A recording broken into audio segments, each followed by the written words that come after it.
ओम अग्नेय सुपथाराये अस्मान् विश्वानि देववजुनानि विद्वान् युजोऽध्यस्मज्जुहुराणमेनः भूयिष्ठां ते नव उक्तिं विधेम यज्ञेश्वरः प्रसीदतु। ನಾವು ಹಿಂದಿನ ಸಂಚಿಕೆಯಲ್ಲಿ ಯಜಮಾನನ ಲಕ್ಷಣಗಳೇನು ಅನ್ನೋ ವಿಷಯವನ್ನ ತಿಳ್ಕೊಂಡ್ವಿ. ಇಲ್ಲಿ ಯಜಮಾನ ಅಂದ್ರೆ ಯಜ್ಞ ದೀಕ್ಷೆಯನ್ನ ಮಾಡಿದವನು ಅಥವಾ ಯಜ್ಞಕ್ಕೆ ಸಂಕಲ್ಪ ಮಾಡಿದವನು ಅನ್ನೋದ್ರಿಂದ ಯಜಮಾನ ಅನ್ನೋ ಪದ ಬಂದಿದೆ, ಆ ಶಬ್ದ. ಆದ್ರೆ ಲೋಕಾರೂಢಿಲಿ ಬರಬರ್ತಾ ಮನೆ ಯಜಮಾನ ಅಂತೆಲ್ಲ ಆಗೋಯ್ತು. ಯಜಮಾನ ಅಂದ್ರೆ ಅಲ್ಲಿ ಮುಖ್ಯವಾಗಿ ಅದರ ಅರ್ಥ ಏನು ಅಂದ್ರೆ ಯಜ್ಞ ದೀಕ್ಷೆ ಮಾಡಿದವನು ಅನ್ನೋ ಅರ್ಥ ಬರುತ್ತೆ. ಹಾಗಾಗಿ ಅವನ ಲಕ್ಷಣಗಳನ್ನೆಲ್ಲ ತಿಳ್ಕೊಂಡಿದ್ದಾಯ್ತು.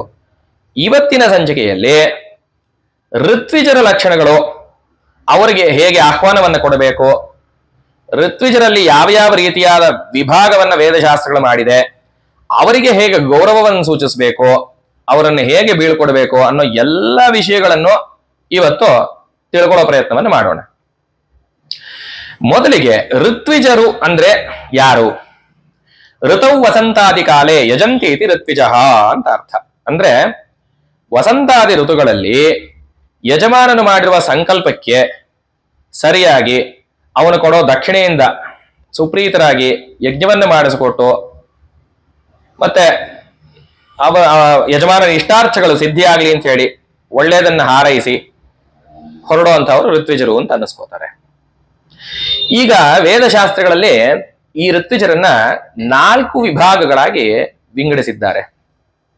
ಅದು ಯಾವ್ದು ಅಂದ್ರೆ ಹೋತ, ಅಧ್ವರ್ಯು, ಉದ್ಗಾತ, ಬ್ರಹ್ಮ ಅಂತ. ಇಲ್ಲಿ ಹೋತೃ ಯಾರಾಗಬಹುದು ಅಂದ್ರೆ ಋಕ್ಕುಗಳನ್ನ ಚೆನ್ನಾಗಿ, ಋಗ್ವೇದವನ್ನ ಚೆನ್ನಾಗಿ ಅಧ್ಯಯನ ಮಾಡಿರಬೇಕು ಅಂಥವರು ಹೋತೃವಾಗಬಹುದು. ಯಜುರ್ವೇದವನ್ನ ಚೆನ್ನಾಗಿ ಅಧ್ಯಯನ ಮಾಡಿದವರು ಅಧ್ವರ್ಯುಗಳಾಗ್ತಾರೆ. ಸಾಮವೇದವನ್ನ ಅಧ್ಯಯನ ಮಾಡಿದವರು ಉದ್ಗಾತೃಗಳಾಗ್ತಾರೆ, ಉದ್ಗಾತ ಅಥವಾ ಉದ್ಗಾತೃ. ಆಮೇಲೆ ಎಲ್ಲ ವೇದವನ್ನು, 3 ವೇದಗಳನ್ನ ಅಥವಾ 4 ವೇದಗಳನ್ನ ತಿಳಿದವರು ಬ್ರಹ್ಮ ಅಂತ ಅನ್ನಿಸ್ಕೋತಾರೆ. ಇಲ್ಲಿ ಪ್ರತಿಯೊಬ್ಬರಿಗೂ ಒಂದು ನಿರ್ದಿಷ್ಟವಾದ ಕೆಲಸಗಳನ್ನ ವೇದಶಾಸ್ತ್ರಗಳು ನಿರ್ಣಯ ಮಾಡಿ ಹೇಳಿಬಿಟ್ಟಿದೆ. ಯಜ್ಞಗಳಲ್ಲಿ ಇವ್ರ ಕೆಲಸಗಳೇನು ಅಂದ್ರೆ ಹೋತ ಅಂತ ಅನ್ನಿಸ್ಕೊಂಡವನು ಋಂಗ್ ಮಂತ್ರಗಳನ್ನ ಹೇಳಿ ದೇವತೆಗಳನ್ನ ಆಹ್ವಾನ ಕೊಡ್ತಾನೆ. ಸಾಮವೇದವನ್ನ ತಿಳಿದ ಉದ್ಗಾತೃಗಳು ಈ ದೇವತೆಗಳು ಯಾರು ಬಂದಿರ್ತಾರಲ್ಲ ಯಜ್ಞವೇದಿಯಲ್ಲಿ, ಅವರು ಸೂಕ್ಷ್ಮ ರೂಪದಲ್ಲಿ ಇರ್ತಾರೆ. ಇವರು ಆ ಮಂತ್ರಗಳನ್ನ ಸಾಮಗಾನ ಮಾಡಿ ಉಪಬೃಂಹಣ ಮಾಡ್ತಾರೆ ಶಕ್ತಿಯನ್ನ. ಉಪಬೃಂಹಣ ಅಂದ್ರೆ ಎಕ್ಸ್ಪ್ಯಾಂಡ್.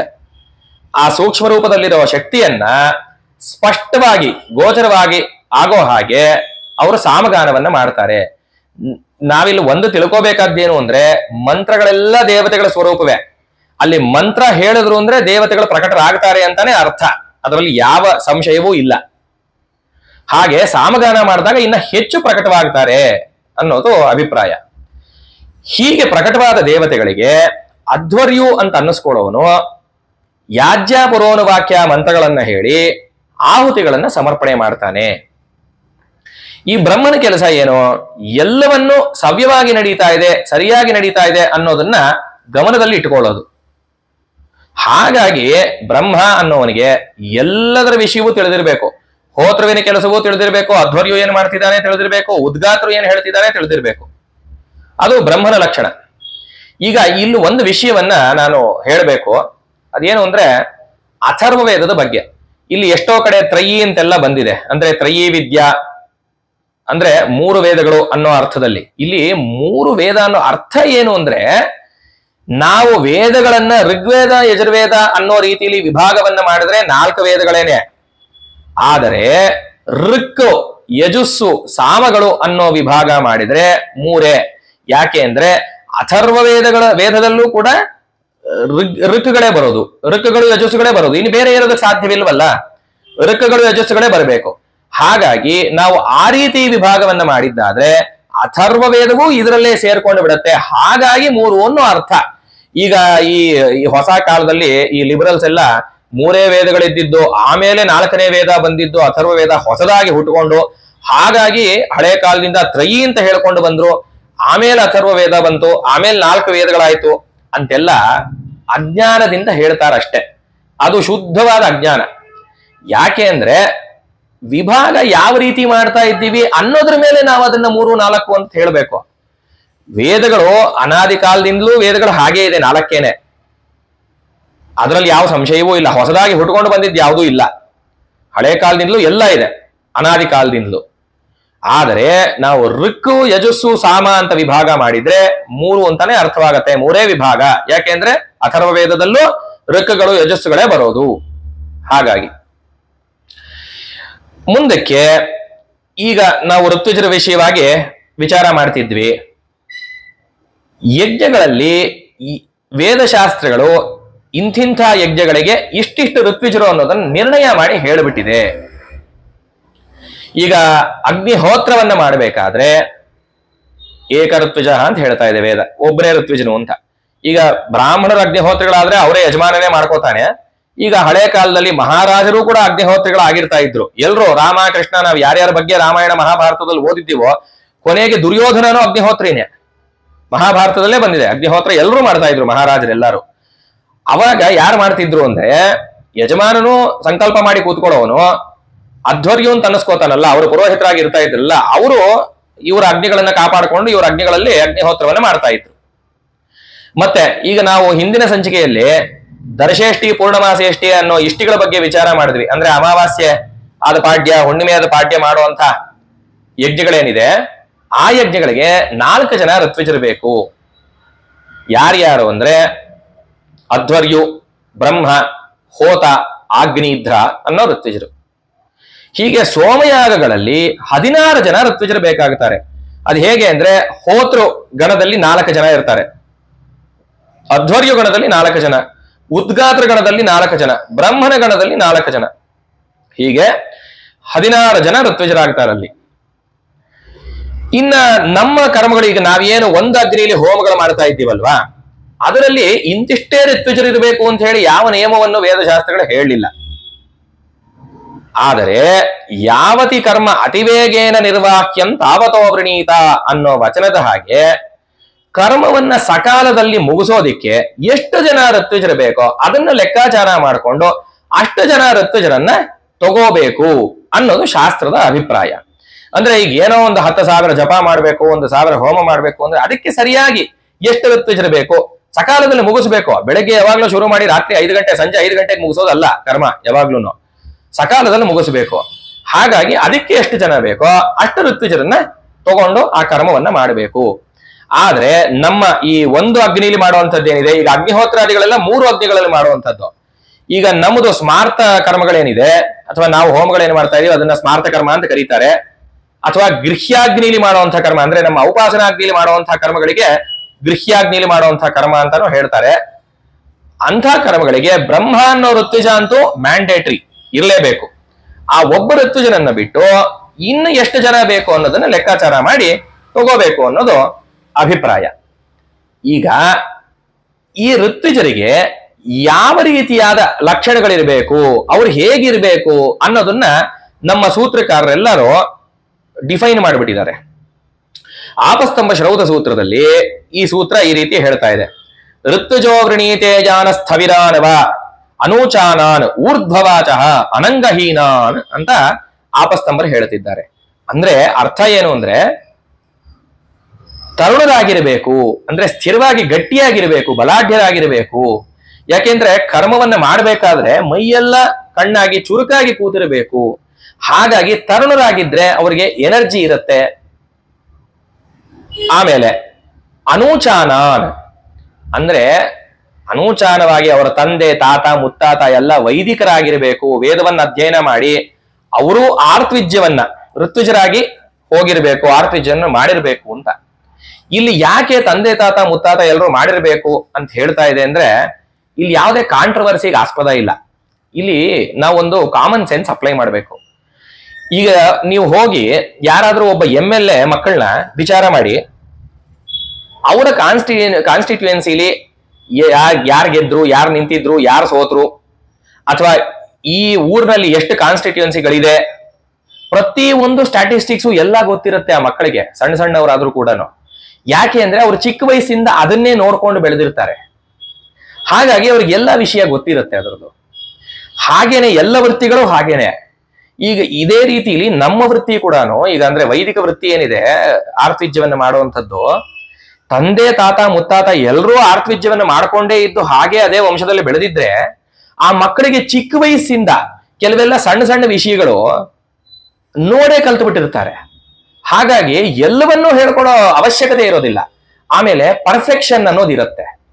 ಇದಕ್ಕೆ ಉದಾಹರಣೆ ಅಂದ್ರೆ ಮಹಾಭಾರತದ ವನಪರ್ವದಲ್ಲಿ ಕೌಶಿಕ ಅನ್ನೋ ಒಬ್ಬ ಋಷಿ ಬ್ರಾಹ್ಮಣ ಧರ್ಮವ್ಯಾಧ ಅನ್ನೋ ಒಬ್ಬ ಶೂದ್ರನ ಹತ್ರ ಹೋಗ್ತಾನೆ ಧರ್ಮವನ್ನು ಉಪದೇಶ ತಗೊಳ್ಳೋದಿಕ್ಕೆ. ಯಾಕೆಂದ್ರೆ ಆ ಕಾಲಕ್ಕೆ ಧರ್ಮವ್ಯಾಧನಿಗೆ ಧರ್ಮ ಚೆನ್ನಾಗಿ ತಿಳಿದಿತ್ತಂತೆ. ಹಾಗಾಗಿ ಒಬ್ಬ ಬ್ರಾಹ್ಮಣ ಹೋಗ್ತಾನೆ ಅವನ ಹತ್ರ ಧರ್ಮವನ್ನು ಉಪದೇಶ ತಗೊಳ್ಳೋದಿಕ್ಕೆ. ಇಲ್ಲಿ ವೈಶಿಷ್ಟ್ಯ ನೋಡಿ, ಎಲ್ಲೂ ಬ್ರಾಹ್ಮಣ ನಾನು ಶ್ರೇಷ್ಠ, ನಿನ್ನ ಹತ್ರ ಏನು ಉಪದೇಶ ತಗೊಳ್ಳೋದು ಅಂತ ಹೇಳಲಿಲ್ಲ. ಅವನಿಗೆ ವಿದ್ಯೆ ಇತ್ತು. ಹಾಗಾಗಿ ಅವರೆಲ್ಲ ವಿದ್ಯಾಪಕ್ಷಪಾತಿಗಳೇ. ಈಗಿನ ಕಾಲದಲ್ಲಿ ಇವೆಲ್ಲ ಮಾಡಿರೋದು ನಮ್ಮನ್ನ ಬೇರೆ ಮಾಡೋದಿಕ್ಕೆ ಎಲ್ಲ ಜಾತಿಗಳನ್ನ. ಹಾಗಾಗಿ ಅವನು ಕೌಶಿಕ ಅನ್ನೋ ಬ್ರಾಹ್ಮಣ ಆ ಧರ್ಮವ್ಯಾಧನ ಹತ್ರ ಹೋಗ್ತಾನೆ ಧರ್ಮವನ್ನು ಉಪದೇಶ ತಗೊಳ್ಳೋದಿಕ್ಕೆ. ಆ ಧರ್ಮೋಪದೇಶವನ್ನ ಕೇಳ್ಬಿಟ್ಟು ಕೌಶಿಕನಿಗೆ ಆಶ್ಚರ್ಯವಾಗತ್ತೆ. ನೀನ್ ಇಂಥ ಧರ್ಮಜ್ಞನಾಗಿದ್ದೀಯಾ, ಆದ್ರೆ ಎಮ್ಮೆ ಮಾಂಸವನ್ನ ಕಡಿಯೋದು ನಿನ್ನ ವೃತ್ತಿ ಮಾಡ್ಕೊಂಡಿದ್ಯಾ, ಇದನ್ನ ಮಾಡಬೇಡ ನೀನು, ಇದರಿಂದ ಆಚೆಗೆ ಬಂದ್ಬಿಡು, ನೀನು ಧರ್ಮಜ್ಞ ನೀನು ಅಂತ ಹೇಳ್ತಾನೆ. ಅದಕ್ಕೆ ಧರ್ಮವ್ಯಾಧ ಹೇಳ್ತಾನೆ, ನಮ್ಮ ತಂದೆ ಮತ್ತೆ ನಮ್ಮ ತಾತ ಏನು ವೃತ್ತಿಯನ್ನು ಆಶ್ರಯಿಸಿಕೊಂಡಿದ್ರೋ ಅದು ನನಗೆ ಶ್ರೇಷ್ಠವಾದ ವೃತ್ತಿ, ನಾ ಅದನ್ನ ಬಿಡೋದಿಲ್ಲ ಅಂತ ಹೇಳ್ತಾನೆ. ಅಂದ್ರೆ ಅವರವ್ರು ಏನೇನು ವೃತ್ತಿ ಮಾಡಿದ್ರೋ ಅದರಲ್ಲಿ ಪರ್ಫೆಕ್ಷನ್ ಇರುತ್ತೆ ಅನ್ನೋ ಕಾರಣಕ್ಕೋಸ್ಕರ ಹಳೆ ಕಾಲದಲ್ಲಿ ತಂದೆ ತಾತ ಮಾಡಿದ ವೃತ್ತಿಗೆ ಬಹಳವಾದ ಪ್ರಾಶಸ್ತ್ಯ ಇತ್ತು, ಮಕ್ಕಳು ಅದನ್ನೇ ಮಾಡಬೇಕು ಅಂತ. ಹಾಗಾಗಿ ಆರ್ತವಿದ್ಯಕ್ಕೂ ಅದನ್ನೇ ಹೇಳ್ತಿದ್ದಾರೆ. ಇಲ್ಲಿ ಇನ್ನ ನಾವು ಸೂಕ್ಷ್ಮವಾಗಿ ಗಮನಿಸ್ಕೊಂಡು ಹೋಗ್ಬೇಕು. ಯಾಕೆಂದ್ರೆ ದೇವತೆಗಳನ್ನ ಆಹ್ವಾನ ಕೊಟ್ಟು ದೇವತೆಗಳನ್ನ ಉಪಬ್ರಹ್ಮಣ ಮಾಡಿ ಆ ದೇವತೆಗಳಿಗೆ ಆಹುತಿಯನ್ನು ಕೊಡಬೇಕು. ಹಾಗಾಗಿ ಕೆಲಸ ಕೆಡಬಾರ್ದು, ಹಾಳಾಗಬಾರ್ದು. ಹಾಗಾಗಿ ಪರ್ಫೆಕ್ಷನ್ ಇರಬೇಕು ಋತ್ವಿಜರಿಗೆ. ಹಾಗಾಗಿ ಅನೂಚಾನರಾಗಿರ್ಬೇಕು. ಆಮೇಲೆ ಮುಂದೆ ಏನ್ ಹೇಳಿದ್ರು, ಇನ್ನೊಂದು ಗುಣ ಊರ್ಧ್ವವಾಚಃ, ಚೆನ್ನಾಗಿ ಗಟ್ಟಿಯಾಗಿ ಮಂತ್ರವನ್ನ ಹೇಳೋರಾಗಿರ್ಬೇಕು. ಇದು ನೋಡಿ ವೇದದಲ್ಲೂ ಬಹಳ ಕಡೆ ಬಂದಿದೆ. ಬೃಹದ್ವದೇಮ ವಿದಧೆ ಸುವೀರ ಆಹ, ಒಳ್ಳೆ ಒಳ್ಳೆ ಮಕ್ಕಳನ್ನ ಕಟ್ಕೊಂಡು ಜೋರಾಗಿ ಮಂತ್ರವನ್ನ ಹೇಳೋಣ ಅಂತ. ಹಾಗಾಗಿ ಊರ್ಧ್ವವಾಚಃ ಅಂತ ಹೇಳ್ತಿದ್ದಾರೆ, ಚೆನ್ನಾಗಿ ಗಟ್ಟಿಯಾಗಿ ಮಂತ್ರವನ್ನ ಹೇಳಬೇಕು. ಅನಂಗಹೀನಾನ್, ಅಂಗಹೀನರಾಗಿರ್ಬಾರ್ದು, ಹ್ಯಾಂಡಿಕ್ಯಾಪ್ಡ್ ಆಗಿರ್ಬಾರ್ದು. ಯಾಕೆಂದ್ರೆ ಇನ್ನೇನಿಲ್ಲ, ಅವ್ರಿಗೆ ಚುರುಕುತನ ಇರೋದಿಲ್ಲ, ಕಷ್ಟ, ಆ ಕೆಲಸಗಳು ಮುಂದುವರಿಯೋದಿಲ್ಲ, ಚುರುಕಾಗಿ ಕೆಲಸ ನಡಿಬೇಕು. ನೋಡಿ, ಯಜ್ಞ ಅಂದ್ರೆ ಒಂದು ಪ್ರೋಸೆಸ್ ಅನ್ನೋ ವಿಷಯವನ್ನ ನಾವು ಮೊದಲಿಂದ ಮಾತಾಡ್ಕೊಂಡು ಬಂದ್ವಿ, ಇದನ್ನ ತಿಳ್ಕೊಂಡಿದ್ದೀವಿ. ಹಾಗಾಗಿ ಪ್ರೋಸೆಸ್ ಎಲ್ಲೂ ಹಾಳಾಗಬಾರ್ದು, ಚೆನ್ನಾಗಿ ನೀಟಾಗಿ ನಡಿಬೇಕು, ಎಲ್ಲೂ ಯಾವುದೇ ತೊಂದರೆಗಳಿಲ್ಲದೆ ಲೋಪಗಳಿಲ್ಲದೆ. ಹಾಗಾಗಿ ಅಂಗಹೀನರಾಗಿರಬಾರದು ಅನ್ನೋದನ್ನ ಹೇಳಿದ್ರು. ಇದಿಷ್ಟು ಲಕ್ಷಣಗಳನ್ನ ಋತ್ವಿಜರಿಗೆ ಆಪಸ್ತಂಭರು ಹೇಳಿದ್ರು. ಬೋಧಾಯನ ಶೌಧ ಸೂತ್ರದಲ್ಲೂ ಕೂಡ ಋತ್ವಿಜರು ಹೇಗಿರ್ಬೇಕು ಅನ್ನೋ ವಿಷಯವನ್ನು ತಗೊಂಡು ಲಕ್ಷಣಗಳು ಹೇಳ್ತಿದ್ದಾರೆ. ಸುಮ್ಮನೆ ಯಾರಂದ್ರೆ ಅವರು ಕಂಡವರೆಲ್ಲ ಋತ್ವಿಜರಾಗಕ್ ಆಗೋದಿಲ್ಲ. ಅಥವಾ ಎಲ್ಲೋ ಕೆಲ್ಸಕ್ಕೆ ಹೋಗ್ತಾ ಇದೆ, ರಿಟೈರ್ಡ್ ಆದೆ, ಇವಾಗ ನನಗೆ ಇನ್ನೇನು ಬೇರೆ ಕೆಲಸ ಇಲ್ಲ, ನಾನು ಆರ್ತ್ವಿಜ್ಯ ಮಾಡ್ತೀನಿ ಅಂತ ಹೋಗೋದಲ್ಲ, ಅದು ಆರ್ತ್ವಿಜ್ಯ ಅಂತ ಅನ್ನಿಸ್ಕೊಳ್ಳಲ್ಲ. ಇಲ್ಲಿ ಬೋಧಾಯನರು ಹೇಳ್ತಾ ಇದ್ದಾರೆ, ಬ್ರಾಹ್ಮಣಾಹ ಋತ್ವಿಜೋ ಯೋನಿಗೋತ್ರ ಶ್ರುತವೃತ್ತ ಸಂಪನ್ನಾಹ ಅವಿಗುಣಾಂಗ ಅತ್ರಿಕಿಣಿನಃ. ಇವರು ಬೋಧಾಯನರು ಏನ್ ಹೇಳ್ತಿದ್ದಾರೆ ಅಂದ್ರೆ, ಹುಟ್ಟಿನಿಂದ, ವಂಶದಿಂದ, ವಿದ್ಯೆಯಿಂದ ಮತ್ತೆ ಆಚಾರದಿಂದ, ಇದಿಷ್ಟು 4 ವಿಷಯಗಳಿಂದ ಬಹಳ ಪ್ರಶಸ್ತರಾಗಿರ್ಬೇಕು, ಬ್ರಾಹ್ಮಣರಾಗಿರ್ಬೇಕು. ಇವ್ರು ಯಾಕೆ ಇಲ್ಲಿ ಬ್ರಾಹ್ಮಣರಾಗಿರ್ಬೇಕು ಅಂತ ಒತ್ತಿ ಹೇಳಿದ್ರು ಅಂದ್ರೆ, ಈಗ ನೋಡಿ ಸ್ಮೃತಿಗಳಲ್ಲಿ ಹೇಳ್ತಾ ಇದೆ, ವೇದವನ್ನ ಅಧ್ಯಯನ ಮಾಡೋದಿಕ್ಕೆ ಉಪನಯನ ಯಾರ್ಯಾರಿಗೆ ಅಧಿಕಾರವಿದೆಯೋ ಎಲ್ರಿಗೂ ಇದೆ ವೇದವನ್ನ ಅಧ್ಯಯನ ಮಾಡೋದು. ಬ್ರಾಹ್ಮಣ, ಕ್ಷತ್ರಿಯ, ವೈಶ್ಯರು ಎಲ್ಲರೂ ಅಧ್ಯಯನವನ್ನ ಮಾಡಬಹುದು. ಆದರೆ ಬ್ರಾಹ್ಮಣನಿಗೆ ಷಟ್ಕರ್ಮಗಳು, 6 ಕರ್ಮಗಳನ್ನ ಹೇಳಿದೆ. ಯಾವ್ದ್ಯಾವ್ದು? ಅಧ್ಯಯನ, ಅಧ್ಯಾಪನ. ಬ್ರಾಹ್ಮಣ ವೇದವನ್ನ ಅಧ್ಯಯನ ಮಾಡಬಹುದು, ಕಲಿಬಹುದು. ಅಧ್ಯಾಪನ, ಇನ್ನೊಬ್ಬರಿಗೆ ಹೇಳ್ಕೊಡಬಹುದು. ಯಜನ, ಯಾಜನ, ಅವನು ಯಜ್ಞವನ್ನ ಮಾಡಬಹುದು, ಯಜ್ಞವನ್ನ ಮಾಡಿಸಬಹುದು ಇನ್ನೊಬ್ಬರ ಕೈನಲ್ಲಿ. ದಾನ, ಪ್ರತಿಗ್ರಹ, ಅವನಿಗೆ ದಾನ ಮಾಡೋ ಅರ್ಹತೆನೂ ಇದೆ, ಪ್ರತಿಗ್ರಹ ದಾನವನ್ನ ತಗೊಳ್ಳೋ ಅರ್ಹತೆನೂ ಇದೆ. ಆದ್ರೆ ಕ್ಷತ್ರಿಯರಿಗೆ, ವೈಶ್ಯರಿಗೆ 3 ಕರ್ಮಗಳನ್ನ ಶಾಸ್ತ್ರ ಹೇಳ್ತಾ ಇದೆ. ಯಾವುದು? ಅಧ್ಯಯನ, ವೇದವನ್ನ ಅಧ್ಯಯನ ಮಾಡಬೇಕು. ಆಮೇಲೆ ಯಜನ, ಯಜ್ಞವನ್ನ ಮಾಡಬೇಕು, ಯಜ್ಞವನ್ನ ಮಾಡೋ ಅಧಿಕಾರ ಇದೆ. ಆಮೇಲೆ ದಾನ, ದಾನವನ್ನು ಮಾಡೋ ಅಧಿಕಾರ ಇದೆ. ಪ್ರತಿಗ್ರಹ ಇಲ್ಲ, ಯಾಜನ ಇಲ್ಲ, ಇನ್ನೊಬ್ಬರಿಗೆ ಯಜ್ಞವನ್ನ ಮಾಡಿಸೋದಿಲ್ಲ. ಮತ್ತೆ ಅಧ್ಯಾಪನ, ಇನ್ನೊಬ್ಬರಿಗೆ ಹೇಳ್ಕೊಡೋದಿಲ್ಲ. ಈ ರೀತಿ. ಹಾಗಾಗಿ ಇದಿಷ್ಟು ಲಕ್ಷಣಗಳನ್ನ ಹೇಳಿ ಮುಂದೆ ಅವಿಗುಣಾಂಗಾಹ ಇದನ್ನು ಹೇಳಿದ್ರು. ಅಂದ್ರೆ ಹ್ಯಾಂಡಿಕ್ಯಾಪ್ಡ್ ಆಗಿರಬಾರ್ದು ಅಂತ ಇವರು ಹೇಳ್ತಿದ್ದಾರೆ. ಇಷ್ಟು ಲಕ್ಷಣಗಳನ್ನ ಎಲ್ಲ ಸೂತ್ರಕಾರರು ಈ ರೀತಿ ಹೇಳಿದ್ದಾರೆ. ಹಾಗಾಗಿ ಮುಖ್ಯವಾಗಿ ನಾವು ಏನ್ ನೋಡ್ಬೇಕು, ಯಾರಾದರೂ ಋತ್ವಿಜರನ್ನ ನಾವು ವರೆಸಬೇಕು ಅಂದ್ರೆ ನಮ್ಮ ಯಜ್ಞಗಳಲ್ಲಿ ವೇದಾಧ್ಯಯನವನ್ನು ಮಾಡಿರ್ಬೇಕು, ಅವರ ಸೂತ್ರಗಳನ್ನ ತಿಳ್ಕೊಂಡಿರ್ಬೇಕು. ಈಗ ಪ್ರತಿಯೊಂದು ವೇದಕ್ಕೂ ಒಂದೊಂದು ಸೂತ್ರಗಳಿದೆ. ನಮ್ಮ ವೇದದಲ್ಲಿ 5 ಸೂತ್ರಗಳಿದೆ. ಕೃಷ್ಣ ಯಜುರ್ವೇದಕ್ಕೆ, ಶುಕ್ಲ ಯಜುರ್ವೇದಕ್ಕೆ ಕಾತ್ಯಾಯನ ಸೂತ್ರವಿದೆ, ಋಗ್ವೇದಕ್ಕೆ ಆಶ್ವಲಾಯನ ಸೂತ್ರವಿದೆ, ಸಾಮವೇದದಲ್ಲಿ ದ್ರಾಕ್ಷಾಯಣ ಸೂತ್ರ ಇತ್ಯಾದಿಗಳಿದೆ. ಹಾಗಾಗಿ ಅವರವರ ಶಾಖೆಯನ್ನು ಅಧ್ಯಯನ ಮಾಡಿ ಅವರ ಸೂತ್ರಗಳನ್ನು ತಿಳ್ಕೊಂಡಿರ್ಬೇಕು. ಯಾಕೆಂದ್ರೆ ಸೂತ್ರದಲ್ಲೇ ಹೇಳಿರೋದು ಯಾವ ರೀತಿ ಕರ್ಮವನ್ನು ಆಚರಿಸಬೇಕು ಅನ್ನೋ ವಿಷಯವನ್ನ. ಸೂತ್ರಗಳು ತಿಳಿದಿಲ್ಲ ಅಂದ್ರೆ ಸುಮ್ಮನೆ ಕುರುಡು ಪಾಠ ಆಗೋಗತ್ತೆ, ಕುರುಡಾಗಿ ಮಾಡಿಸೋದಾಗೋಗತ್ತೆ, ಅದು ಸರಿ ಹೋಗೋದಿಲ್ಲ. ಸೂತ್ರವನ್ನ ತಿಳಿದಿದ್ರೆ ಗೊತ್ತಿರತ್ತೆ ಯಾಕೆ ಈ ಕೆಲಸವನ್ನ ಮಾಡ್ತಾ ಇದ್ದೀನಿ. ಒಂದು ದರ್ಭೆ ಕತ್ತರಿಸಬೇಕಂದ್ರೂ ಅದಕ್ಕೆ ಆಧಾರ ಇರತ್ತೆ ಸೂತ್ರಗಳಲ್ಲಿ. ಹಾಗಾಗಿ ಸೂತ್ರ ತಿಳಿದವನಾಗಿರ್ಬೇಕು. ಮತ್ತೆ ಸ್ವಲ್ಪವಾದ ಸಂಸ್ಕೃತವನ್ನ ಅಧ್ಯಯನ ಮಾಡಿದವರಾಗಿರ್ಬೇಕು. ಸಂಸ್ಕೃತ ಗೊತ್ತಿಲ್ಲ ಅಂದ್ರೆ ಸಂಕಲ್ಪ ಮಾಡೋದಕ್ಕೂ ಬರೋದಿಲ್ಲ, ಮಾಡಿಸೋದಿಕ್ಕೆ ಶುದ್ಧವಾದ ವಾಕ್ಯಗಳು ಬರೋದಿಲ್ಲ, ಶುದ್ಧವಾದ ಶಬ್ದಗಳು ಬರೋದಿಲ್ಲ. ಹಾಗಾಗಿ ಸಂಸ್ಕೃತವನ್ನ ತಿಳಿದವರಾಗಿರ್ಬೇಕು. ಆಮೇಲೆ ಯಾವುದೇ ಡಂಬಾಚಾರವಿಲ್ಲದೆ ಧರ್ಮವನ್ನೇ ಪ್ರತಿಪಾದನೆ ಮಾಡುವಂತಹವರಾಗಿರ್ಬೇಕು. ಅಂದ್ರೆ ಕಡ್ಡಿ ಮುರಿದಾಗಿರ್ಬೇಕು ಧರ್ಮದ ವಿಷಯ ಬಂದಾಗ. ಈಗ ಉದಾಹರಣೆಗೆ ಹೇಳ್ತೀನಿ, ನಾವೆಲ್ಲೋ ಹೋಮಗಳನ್ನು ಮಾಡಿಸೋದಕ್ಕೆ ಹೋದ್ರೆ ಇದ್ದಕ್ಕಿದ್ದಾಗೆ ಹೋಮದ ಮಧ್ಯೆ ಈ ದೇವತೆಗೆ ಮಾಡಿಸಿ ಆ ದೇವತೆಗೆ ಮಾಡಿಸಿ ಅಂತೆಲ್ಲ ಕೇಳ್ತಾರೆ ಕೆಲವರು. ಅವ್ರಿಗೆ ಗೊತ್ತಿರೋದಿಲ್ಲ ವಿಷಯ. ಆದ್ರೆ ಋತ್ವಿಜನಾದವನು ಸ್ಪಷ್ಟವಾಗಿ ಹೇಳಬೇಕು, ನಾವು ಯಾವುದನ್ನ ಸಂಕಲ್ಪ ಮಾಡಿ ಯಾವ ದೇವತೆಯನ್ನ ಆಹ್ವಾನ ಮಾಡಿದ್ದೀವೋ ಅದಷ್ಟೇ ಹೋಮವನ್ನು ಮಾಡಬೇಕು, ಸಿಕ್ಕಾಗಿ ಮಾಡಬಾರ್ದು, ಹಾಗೆ ಹೇಗಂದ್ರೆ ಹಾಗೆ ಅನ್ನೋ ಧರ್ಮದ ವಿಷಯ ಬಂದಾಗ ಸ್ಪಷ್ಟವಾಗಿ ಮಾತಿರ್ಬೇಕು. ಅಲ್ಲಿ ಎಲ್ಲೂ ತಲೆ ಆಡಿಸೋದಿರಬಾರ್ದು, ಯಾರಿಗೋಸ್ಕರನೋ ತಲೆ ಬೊಗಸೋದಿರಬಾರ್ದು.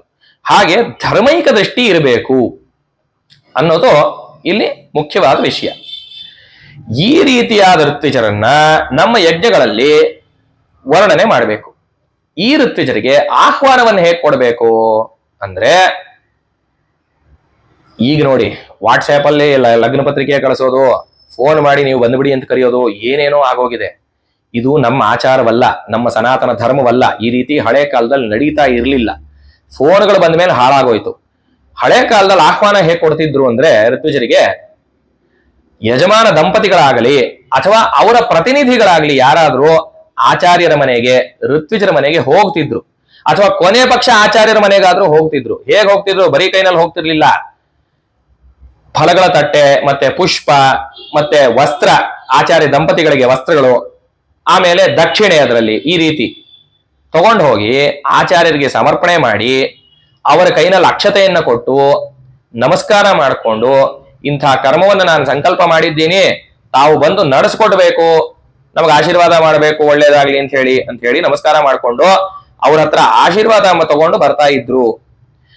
ಎಲ್ಲಾರನ್ನೂ ಕರೆಯೋದಕ್ಕೆ ಮುಂಚೆ ಈಗೆಲ್ಲ ಮನೆ ದೇವರಿಗೆ ಅಂತ ಹೋಗಿ ಎಲ್ಲೊಂದು ಆಹ್ವಾನ ಪತ್ರಿಕೆ ಕೊಟ್ಟು ಬರ್ತಾರಲ್ಲ, ಇದಾದ್ಮೇಲೆ ಮಾಡ್ಬೇಕಾದ ಕೆಲಸ ಏನೋ, ಮೊದಲಿಗೆ ಆಚಾರ್ಯನನ್ನ ಆಹ್ವಾನ ಮಾಡಬೇಕು, ಆಮೇಲೆ ಬೇರೆಯವ್ರಿಗೆ.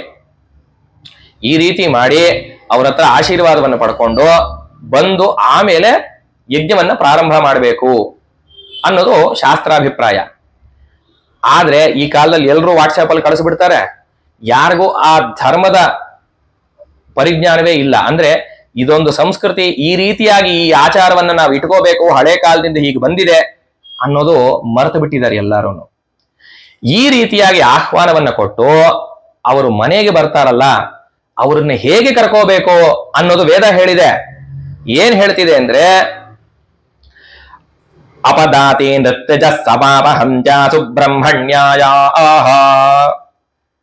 ಈ ಋತ್ವಿಜರು ಬರ್ತಾರಲ್ಲ, ಅವರನ್ನ ಕಾಲ್ನಡಿಗೆಯಲ್ಲಿ, ಬರೀ ಪಾದದಲ್ಲಿ, ಅಪದಾತಿಹಿ ಬರೀ ಕಾಲ್ನಡಿಗೆಯಲ್ಲಿ ಕರ್ಕೊಂಡು ಬರಬಾರ್ದಂತೆ, ರಥದಲ್ಲೇ ಕೂರಿಸ್ಕೊಂಡು ಬರ್ಬೇಕು ಅಂತ ವೇದ ಹೇಳ್ತಾ ಇದೆ. ಅಂದ್ರೆ ಅವರಿಗೆ ಅಷ್ಟು ಗೌರವ ಸೂಚನೆ ಮಾಡ್ಬೇಕು ಅಂತ, ಆ ರೀತಿ ಕರ್ಕೊಂಡು ಬರ್ಬೇಕು ಮನೆ ಮುಂದಿನವರಿಗೆ ಅಂತ. ಕೊನೆ ಪಕ್ಷ ನಾ ಹೇಳೋದು, ಇವತ್ತಿನ ದಿವಸಕ್ಕೆ ಋತ್ವಿಜರನ್ನ ಆಹ್ವಾನ ಕೊಟ್ಟವರು ಬರ್ತಾರಲ್ಲ, ಅವರಿಗೆ ಮನೆ ಮುಂದೆ ಒಂದು ಮಣೆ ಹಾಕಿದ್ದು, ಅವ್ರ ಕಾಲು ತೊಳೆದು ಕಾಲು ಒರೆಸಿ ಒಳಗಡೆಗೆ ಕರ್ಕೊಳ್ಳೋದು ನಿಜವಾಗ್ಲೂ ನಮ್ಮ ಸನಾತನ ಧರ್ಮ. ವೇದಾಧ್ಯಯನ ಮಾಡಿದ ಬ್ರಾಹ್ಮಣರಲ್ಲಿ ದೇವತೆಗಳೆಲ್ಲ ಇರ್ತಾರೆ ಅಂತ ಹೇಳಿ ವೇದವೇ ಹೇಳ್ತಾ ಇದೆ. ದೇವತಾಸ್ತಾ ಸರ್ವ ವೇದ ವಿಧಿ ಬ್ರಾಹ್ಮಣೇ ವಸಂತಿ. ವೇದಾಧ್ಯಯನ ಮಾಡಿರೋ ಬ್ರಾಹ್ಮಣರಲ್ಲಿ ದೇವತೆಗಳೆಲ್ಲ ವಾಸ ಮಾಡ್ತಾರೆ ಅಂತ ವೇದ ಹೇಳ್ತಾ ಇರೋದು. ಇದು ಕೃಷ್ಣ ಯಜುರ್ವೇದದಲ್ಲಿ ಬಂದಿರುವಂತಹ ಮಂತ್ರ ಇದು. ಹಾಗಾಗಿ ಮನೆ ಮುಂದೆ ಆಹ್ವಾನಿತರಾಗಿ ಬಂದಿರುವಂತಹ ಋತ್ವಿಜರಿಗೆ ಕಾಲು ತೊಳೆದು ಒಳಗಡೆಗೆ ಕರ್ಕೊಂಡ್ರೆ ಅದರಲ್ಲೇ ದೇವತೆಗಳು ಸುಪ್ರೀತರಾಗಿ ಬಿಡ್ತಾರೆ. ಆಗ್ಲೇ ಯಜ್ಞ ಸಾಫಲ್ಯ, ಅದರಿಂದಲೇ ಯಜ್ಞ ಸಫಲವಾಗೋಗತ್ತೆ ನಾವು ಸಂಕಲ್ಪ ಮಾಡಿರೋದು. ಆ ರೀತಿ ಆಹ್ವಾನವನ್ನ ಕೊಟ್ಟು ಒಳಗಡೆಗೆ ಕರ್ಕೋಬೇಕು. ಇಲ್ಲಿ ಆಪಸ್ತಂಭರು ಧರ್ಮಸೂತ್ರದಲ್ಲಿ ಒಂದು ವಿಷಯವನ್ನ ಹೇಳಿದ್ರು. ಯಾರಿಗೆ? ಅತಿಥಿ ಅಭ್ಯಾಗತರಿಗೆ ಅಂತ ಹೇಳಿದ್ದಾರೆ. ಋತ್ವಿಜರಿಗಿನ್ನ ಹೆಚ್ಚು ಮಾಡಬೇಕು ಅನ್ನೋದು ಇಲ್ಲಿ ಅಭಿಪ್ರಾಯ. ಅತಿಥಿ ಅಭ್ಯಾಗತರಿಗೆ ಏನ್ ಹೇಳಿದ್ರು? ಸ್ವಾಗತಮಾಯುಷ್ಮತೆ ಆಸ್ಯತಾಂ ಅಂತೆಲ್ಲ ಕರಿಬೇಕು, ಉಪಚಾರ ಮಾಡ್ಬೇಕು ಅಂತ. ಅಂದ್ರೆ ಒಳಗಡೆ ಬರ್ತಾ ಇದ್ದಾಗೆ ಸ್ವಾಗತಂ ಆಯುಷ್ಮತೆ, ಆಯುಷ್ಮಂತರೇ ನಿಮಗೆ ಸ್ವಾಗತವಿರಲಿ ಅಂತ ಹೇಳಿ ಕರಿಬೇಕು. ಆಸ್ಯತಾಂ ಕೂತ್ಕೊಳ್ಳಿ ಅಂತ ಹೇಳ್ಬೇಕು. ಇದು ಅತಿಥಿ ಅಭ್ಯಾಗತರಿಗೇನೆ ಹೇಳಿದ್ದಾರೆ. ಅಂದ್ರೆ ಋತ್ವಿಜರಿಗೆ ಇನ್ನ ಹೆಚ್ಚು, ಯಾಕೆಂದ್ರೆ ಅವರು ಯಜ್ಞವನ್ನ ನಡೆಸೋದಕ್ಕೆ ಬರುವಂತವ್ರು. ಇಲ್ಲಿ ಅತಿಥಿ ಅಂದ್ರೆ ಏನು ಅಂತ ಒಂದು ವಿಷಯ, ಇಲ್ಲಿ ಅತಿಥಿ ಅಭ್ಯಾಗತರು ಅಂತ ಬಂತು ಅಂತ ಹೇಳಿ ಈ ಪದವನ್ನ ಏನು ಅಂತ ಹೇಳೋದಕ್ಕೆ ನಾನು ಹೇಳ್ಬೇಕು ಅಂತ ಅನ್ಕೊಂಡಿದ್ದೀನಿ. ಅತಿಥಿ ಅಂದ್ರೆ ಯಾವುದೇ ತಿಥಿ ಸಮಯ ಯಾವುದೂ ಇಲ್ಲದೆ ಮನೆಗೆ ಇದ್ದಕ್ಕಿದ್ದಾಗೆ ಯಾರು ಬರ್ತಾರೋ ಅವರು ಅತಿಥಿಗಳು. ಅಭ್ಯಾಗತರು ಯಾರು ಅಂದ್ರೆ ನಾವು ಆಹ್ವಾನವನ್ನ ಕೊಟ್ಟು ಮನೆಗೆ ಬರ್ತಾರಲ್ವಾ ಅವರು ಅಭ್ಯಾಗತರು. ಈಗೆಲ್ಲ ಸ್ವಲ್ಪ ಅರ್ಥಗಳ ವ್ಯತ್ಯಾಸವಾಗೋಗಿದೆ. ಕರೆದು ಬಂದವರನ್ನೆಲ್ಲ ಅತಿಥಿ ಅಂತ ಕರಿತಾ ಇದ್ದೀವಿ ನಾವು, ಅದು ಹಾಗಲ್ಲ. ಆಯ್ತಾ? ಹಾಗೆ ಅವರನ್ನ ಕರೆದು ಋತ್ವಿಜರನ್ನ ಕೂರಿಸಿ ಅವರಿಗೆ ಮಧುಪರ್ಕ ಅನ್ನೋ ಒಂದು ಗೌರವಪ್ರದವಾದ ಕ್ರಿಯೆಯನ್ನು ಮಾಡಬೇಕು ಅಂತ ವೇದಶಾಸ್ತ್ರಗಳು ಹೇಳ್ತಾ ಇದೆ. ಇಲ್ಲಿ ಮಧುಪರ್ಕ ಅಂದ್ರೆ ಏನು ಅಂದ್ರೆ ಒಂದು ವೇಗಾಗಿ ಹೇಳ್ತೀನಿ, ಪೂರ್ತಿ ಅದರ ಟೆಕ್ನಿಕ್ಯಾಲಿಟೀಸಿಗೆ ನಾನು ಹೋಗೋದಿಲ್ಲ. ಬಂದು ಕೂರಿಸಿದ ಮೇಲೆ ಋತ್ವಿಜರಿಗೆ ದರ್ಭೆಯಲ್ಲಿ ಮಾಡಿರುವಂತಹ ಒಂದು ಕೂರ್ಚನ್ನ ಕೊಡಬೇಕು ಆಸನಾರ್ಥವಾಗಿ. ಅವ್ರು ಕೂತ್ಕೊಳ್ಳೋದಕ್ಕೆ ದರ್ಭೆ ಮೇಲೆ ನೀರನ್ನು ತಗೊಂಡ್ಬರ್ಬೇಕು ಒಂದು ಚೊಂಬಲ್ಲಿ. ಅವ್ರ ಕೈನಲ್ಲಿ ಮುಟ್ಟಿಸ್ಬಿಟ್ಟು ಅವ್ರಿಗೆ ಪಾದವನ್ನು ತೊಳಿಬೇಕು. ಆಮೇಲೆ ಕೈಗೆ ನೀರು ಹಾಕಬೇಕು. ಇದು ಅರ್ಘ್ಯ ಪಾದ್ಯಕ್ಕೆ ಸಮಾನವಾಗತ್ತೆ. ಅದಾದ್ಮೇಲೆ ಅವರಿಗೆ ನಮಗೆ ಇನ್ನೇನಾದ್ರೂ ಮನಸ್ಸಿದ್ರೆ ಶ್ರೇಷ್ಠವಾದ ವಸ್ತ್ರಗಳು ಸಮರ್ಪಣೆ ಮಾಡಬೇಕು, ಶ್ರೇಷ್ಠವಾದ ವಸ್ತುಗಳು ಸಮರ್ಪಣೆ ಮಾಡಬೇಕು ಅಂತ ವಸ್ತುಗಳನ್ನೆಲ್ಲ ಸಮರ್ಪಣೆ ಮಾಡಬಹುದು. ಮಾಡಿ ಆದ್ಮೇಲೆ ಮಧುಪರ್ಕವನ್ನ ಕೊಡಬೇಕು. ಇಲ್ಲಿ ಮಧುಪರ್ಕ ಅಂದ್ರೆ ಏನು? ಸೂತ್ರಕಾರ ಹೇಳ್ತಿದ್ದಾರೆ, ದಧಿ ಮಧು ಸಂಪೃಕ್ತೋ ಮಧುಪರ್ಕ ತ್ರಿವೃತಮೇಕೆ ಘೃತಂಚ ಪಾಂಕಮೇಕೆ ಧಾನಾಸಕ್ತುಶ್ಚ ಅನ್ನೋದು ಸೂತ್ರ. ಅಂದ್ರೆ ಮೊಸರು ಮತ್ತೆ ಜೇನುತುಪ್ಪವನ್ನ ಚೆನ್ನಾಗಿ ಕಲಸಿರೋದು, ಸಂಪೃಕ್ತ ಚೆನ್ನಾಗಿ ಸೇರಿರುವಂತದ್ದು ಮಧುಪರ್ಕ ಅಂತ ಅನ್ನಿಸ್ಕೊಳ್ಳುತ್ತೆ. ಇನ್ನ ಒಂದು ಕೆಲವರ ಅಭಿಪ್ರಾಯದ ಪ್ರಕಾರ ಅದರ ಜೊತೆಗೆ ತುಪ್ಪವನ್ನೂ ಸೇರಿಸ್ಬೇಕು ಅಂತ. ಇನ್ನು ಕೆಲವರ ಅಭಿಪ್ರಾಯದ ಹಾಗೆ ಧಾನಾಹ ಅಂದ್ರೆ ಹುರಿದಿರುವಂತ ಜವೆ ಗೋಧಿ ಅಂತ ಅರ್ಥ ಆಗತ್ತೆ, ಯವ ಅಂತ. ಸಕ್ತು ಹಿಟ್ಟು, ಇದಿಷ್ಟು ಸೇರಿಸಿ ಪಂಚ ದ್ರವ್ಯಗಳನ್ನ ಸೇರಿಸಿ ಮಧುಪರ್ಕ ಕೊಡಬೇಕು ಅಂತ. ನಮ್ಮ ಪದ್ಧತಿಗಳಲ್ಲಿ ಇಲ್ಲೆಲ್ಲ ನಾವು ದಕ್ಷಿಣಾತ್ಯರು ಇಟ್ಕೊಂಡಿರೋದೇನು ಅಂದ್ರೆ ಮೊಸರು, ಜೇನುತುಪ್ಪ, ತುಪ್ಪ ಈ ಮೂರನ್ನ ಕಲಸಿಬಿಟ್ಟು ಮಧುಪರ್ಕವನ್ನ ಕೊಡೋದು ಇಟ್ಕೊಂಡಿದ್ದೀವಿ. ಅದು ಹೇಗೆ ಅಂದ್ರೆ ಮೊದಲು ಅವರಿಗೆ ಆಚಮನವನ್ನ ಮಾಡೋದಕ್ಕೆ ಹೇಳ್ಬಿಟ್ಟು ಆಮೇಲೆ 3 ಸಲ ಉದ್ಧರಣೆಯಿಂದ ಈ ಮಧುಪರ್ಕವನ್ನ ಅವ್ರಿಗೆ ಮುಟ್ಟಿಸ್ಬೇಕು ಮುಂಚೆ. ಅದಾದ್ಮೇಲೆ ಮಧುಪರ್ಕವನ್ನ ಅವ್ರ ಕೈಗೆ ಹಾಕೋದು, ಅವ್ರು ಕುಡಿತಾರೆ. ಅದಾದ್ಮೇಲೆ ತಿರ್ಗಾ ಈ ಮಧುಪರ್ಕಕ್ಕೆ ಮುಂಚೆ ಉಪಸ್ತರಣವನ್ನ ಕೊಡ್ಬೇಕು. ಈ ಮಧುಪರ್ಕ ಕೊಟ್ಟಾದ್ಮೇಲೆ ಅಪಿಧಾನವನ್ನ ಕೊಡ್ಬೇಕು. ಇಲ್ಲಿ ಉಪಸ್ತರಣ ಅಂದ್ರೆ ಏನು ಅಂದ್ರೆ ನಾವು ಊಟದ ಸಮಯದಲ್ಲೂ ಇದನ್ನ ಮಾಡ್ತಾ ಇದ್ದೀವಿ. ಮೊದಲಿಗೆ ನೀರನ್ನ ಕುಡಿತೀವಿ, ಆಮೇಲೆ ಪ್ರಾಣಾಹುತಿಗಳು ತಗೊಂಡು ಊಟವಾದ ಮೇಲೆ ನಾವು ಅಪಿಧಾನವನ್ನ ತಗೋತೀವಿ, ತಿರ್ಗಾ ನೀರು. ಇದೇನು ಅಂದ್ರೆ ಕೆಳಗಡೆ ಹೊದಿಕೆ ಆಗತ್ತೆ, ಅದರ ಮೇಲೆ ಆಹಾರವನ್ನ ಸಮರ್ಪಣೆ ಮಾಡ್ತೀವಿ. ಆಹಾರವನ್ನೆಲ್ಲ ಸಮರ್ಪಣೆ ಮಾಡಾದ್ಮೇಲೆ ವೈಶ್ವಾನರಾಜ್ನಿಗೆ ಮತ್ತೆ ಅದರ ಮೇಲೆ ಹೊದಿಕೆಯನ್ನು ಹೊದಿಸೋದಿಕ್ಕೆ ನೀರು ಕುಡಿಯೋದು ಅನ್ನೋ ಅಭಿಪ್ರಾಯ. ಹೀಗೆ ಮಧುಪರ್ಕವನ್ನು ಕೊಟ್ಟಾದ ಮೇಲೆ ಅಪಿಧಾನವನ್ನು ಕೊಟ್ಟು ತಿರ್ಗಾ ಅವ್ರಿಗೆ ಆಚಮನವನ್ನು ಮಾಡೋದಕ್ಕೆ ಹೇಳೋದು. ಇದಾದ ಮೇಲೆ ಅನ್ನವನ್ನ ಮಾಡಿಸಿ ಅನ್ನವನ್ನ ಬಡಿಸಬೇಕು ಅಂತ ಶಾಸ್ತ್ರ ಹೇಳ್ತಾ ಇದೆ. ಇದು ಮಧುಪರ್ಕದ ವಿಷಯ. ಮಧುಪರ್ಕ ಯಾರಿಗೆ ಕೊಡಬೇಕು ಅಂದ್ರೆ ಶ್ರೇಷ್ಠರಾದವ್ರು ಎಲ್ಲಾರು ಯಾರ್ಯಾರು ಮನೆಗೆ ಬರ್ತಾರೋ ಅವ್ರಿಗೆ ಕೊಡಬೇಕು. ವರ್ಷದಲ್ಲಿ 2 ಸಲ 3 ಸಲ ಬಂದ್ರೆ ಒಂದೇ ಸಲ ವರ್ಷದಲ್ಲಿ ಕೊಡಬಹುದು ಅನ್ನೋ ಅಭಿಪ್ರಾಯ. ಆದ್ರೆ ಕೆಲವರಿಗೆ ಎಷ್ಟು ಸಲ ಮನೆಗೆ ಬಂದ್ರೂ ಮಧುಪರ್ಕವನ್ನು ಕೊಡಬೇಕು ಅಂತ ಹೇಳಿದೆ. ಯಾರ್ಯಾರಿಗೆ? ಮಹಾರಾಜರೇನಾದ್ರೂ ಮನೆಗೆ ಬಂದ್ರೆ ಅವ್ರಿಗೆ ಎಷ್ಟು ಸಲ ಬಂದ್ರು ಮಧುಪರ್ಕವನ್ನ ಪ್ರತಿ ಸಲನೂ ಕೊಡಬೇಕು. ಇನ್ನೊಂದು, ಹೆಣ್ಣು ಕೊಟ್ಟ ಮಾವ ಅವ್ರ ಮನೆಗೆ ಬಂದ್ರೆ ಪ್ರತಿ ಸಲಾನೂ ಮಧುಪರ್ಕವನ್ನ ಕೊಡಬೇಕು. ಯಾಕೆಂದ್ರೆ ಅಷ್ಟು ಗೌರವಪ್ರದರು ಅವರು. ಯಾಕೆ? ಅವರ ಹೆಣ್ಣನ್ನ ನಮ್ಮ ಕುಲಕ್ಕೆ ಕೊಟ್ಟಿರ್ತಾರೆ, ನಮ್ಮ ವಂಶವನ್ನ ವೃದ್ಧಿ ಮಾಡೋದಕ್ಕೋಸ್ಕರ. ಹಾಗಾಗಿ ಅವರಿಗೆ ಬಹಳವಾದ ಗೌರವವನ್ನ ಸೂಚನೆ ಮಾಡಬೇಕು. ಆ ಸೂಚಕವಾಗಿ ಮಧುಪರ್ಕವನ್ನ ಕೊಡಬೇಕು. ಇಷ್ಟೆಲ್ಲ ಯಾಕೆ ಮಾಡಬೇಕು ಅಂದ್ರೆ ಈಗ ಒಂದು ಕಥೆ ಬರುತ್ತೆ. ಚ್ಯವನ ಮಹರ್ಷಿಗಳದು ಕಥೆ ಇದು. ಒಂದು ಕಾಲದಲ್ಲಿ ಕೃತಯುಗದಲ್ಲಿ ಬೆಸ್ತರೆಲ್ಲ ನೀರಲ್ಲಿ ಬಲೆ ಹಾಕಿ ಮೀನನ್ನ ಹಿಡಿತಾ ಇರ್ತಾರೆ. ಆಗ ಬಲೆಯಲ್ಲಿ ಒಂದು ಭಾರವಾದ ವಸ್ತು ಏನೋ ಸಿಕ್ಕತ್ತೆ. ಬೆಸ್ತರು ಖುಷಿ ಪಡ್ತಾರೆ, ದೊಡ್ಡ ಮೀನೇ ಸಿಕ್ಕಿರಬಹುದು ಅಂತ. ಆಚೆಗೆ ಎಳೆದ್ ನೋಡಿದ್ರೆ ಮನುಷ್ಯರು, ಯಾರೋ ಋಷಿ ತಪಸ್ವಿ, ಜುಟ್ಟೆಲ್ಲ ಜಡೆ ಕಟ್ಟುಬಿಟ್ಟಿದೆ, ಉಗುರುಗಳೆಲ್ಲ ಬೆಳೆದು, ಯಾವುದೋ ಕಾಲದಲ್ಲಿ ಅವರು ಜಲಸ್ತಂಭ ಮಾಡಿ ತಪಸ್ಸಿಗೆ ಅಂತ ಆ ನೀರಲ್ಲಿ ಹೋಗಿರೋದು. ಇವಾಗ ಅವ್ರನ್ನ ಆಚೆಗೆ ತೆಗೆದಿದ್ದಾರೆ. ತೆಗೆದಾದ ಮೇಲೆ ಅವ್ರು ಎದ್ದು ಕೂತ್ಕೋತಾರೆ. ಎದ್ದು ಕೂತ್ಕೊಂಡು ಅವ್ರು ಕೇಳ್ತಾರೆ, ಯಾವ ರಾಜನ ಆಳ್ವಿಕೆ ಇದು ಅಂತ. ಆಗ ಇಂಥ ರಾಜ ಅಂತ ಹೇಳಿ ಎಲ್ಲ ಬೆಸ್ತರು ಹೇಳ್ತಾರೆ. ಆಗ ಇವ್ರು ಯಾರು ಅಂದ್ರೆ ಚ್ಯವನ ಮಹರ್ಷಿಗಳಾಗಿರ್ತಾರೆ. ಇವರು ಆ ಮಹಾರಾಜರನ್ನ ಕರ್ಕೊಂಡು ಬನ್ನಿ ಅಂತ ಹೇಳಿ ಬೆಸ್ತರಿಗೆ ಹೇಳಿ ಕಳಿಸ್ತಾರೆ. ಆಗ ಮಹಾರಾಜ ಯಾರೋ ತಪಸ್ವಿ ಈ ರೀತಿ ನೀರಲ್ಲಿ ಸಿಕ್ಕಿದ್ದಾನೆ ಅಂತ ಹೇಳಿ ಮಂಗಳವಾದ್ಯ ಮಂತ್ರಿಗಳು ಎಲ್ಲರನ್ನು ಕುಟುಂಬ ಸಮೇತನಾಗಿ ಬರ್ತಾನೆ ರಾಜ. ಬಂದು ಅಭಿವಾದನ ಮಾಡಿ ನೀವು ಯಾರು ಏನು ಅಂತೆಲ್ಲ ವಿಚಾರ ಮಾಡಿ ತಿಳ್ಕೊತಾನೆ. ಆಗ ಈ ಚ್ಯವನ ಮಹರ್ಷಿಗಳು ಹೇಳ್ತಾರ ಮಹಾರಾಜನಿಗೆ, ಮಹಾರಾಜ, ಈಗ ಈ ಬೆಸ್ತರು ನನ್ನನ್ನ ಆಚೆಗೆ ನೀರಿಂದ ತೆಗೆದಿರೋದು, ಹಾಗಾಗಿ ನಾನು ಈ ಬೆಸ್ತರಿಗೆ ಸೇರೋನಾಗಿದ್ದೀನಿ ಈ ಸದ್ಯದಲ್ಲಿ. ಅವರಿಗೆ ನನ್ನ ಪ್ರತ್ಯಾಮ್ನಾಯವಾಗಿ ಏನಾದರೂ ದಕ್ಷಿಣೆಯನ್ನ ಒಂದು ಉಪಹಾರ ರೂಪವಾಗಿ ಕೊಟ್ಟು ನನ್ನನ್ನ ಬಿಡಿಸ್ಕೊಂಡು ಕರ್ಕೊಂಡು ಹೋಗೋದು ನಿನ್ನ ಕರ್ತವ್ಯ ಅಂತ ಹೇಳ್ತಾರೆ. ಆಗ ಮಹಾರಾಜ ಹೇಳ್ತಾನೆ, ನಾನು ಏನ್ ಕೊಡ್ಬೇಕು, ಏನ್ ಬೇಕಾದ್ರೂ ಕೊಟ್ಟು ಬಿಡ್ತೀನಿ, ಅರ್ಧ ರಾಜ್ಯವನ್ನೇ ಕೊಡ್ತೀನಿ ಅಂತಾನೆ. ಆಗ ಚ್ಯವನ ಮಹರ್ಷಿಗಳು ಹೇಳ್ತಾರೆ, ನಿನ್ನ ಅರ್ಧ ರಾಜ್ಯ ಒಬ್ಬ ಬ್ರಾಹ್ಮಣನಿಗೆ, ವೇದಾಧ್ಯಯನ ಮಾಡಿ ತಪಸ್ವಿಯಾದ ಬ್ರಾಹ್ಮಣನಿಗೆ ಸಮವಾಗೋದಿಲ್ಲ ಅಂತ. ಹಾಗಾದ್ರೆ ಸಂಪೂರ್ಣವಾದ ನನ್ನ ರಾಜ್ಯವನ್ನೇ ಕೊಟ್ಟು ಬಿಡ್ತೀನಿ ಅಂತಾನೆ.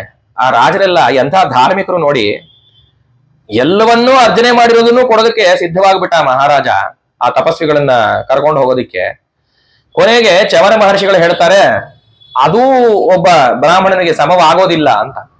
ನಿನ್ನ ಮಂತ್ರಿಗಳನ್ನ ಕೇಳೋ, ಬ್ರಾಹ್ಮಣನಿಗೆ ಏನು ಸಮವಾಗತ್ತೆ ಅದನ್ನ ಕೊಟ್ಟು ಕರ್ಕೊಂಡು ಹೋಗು.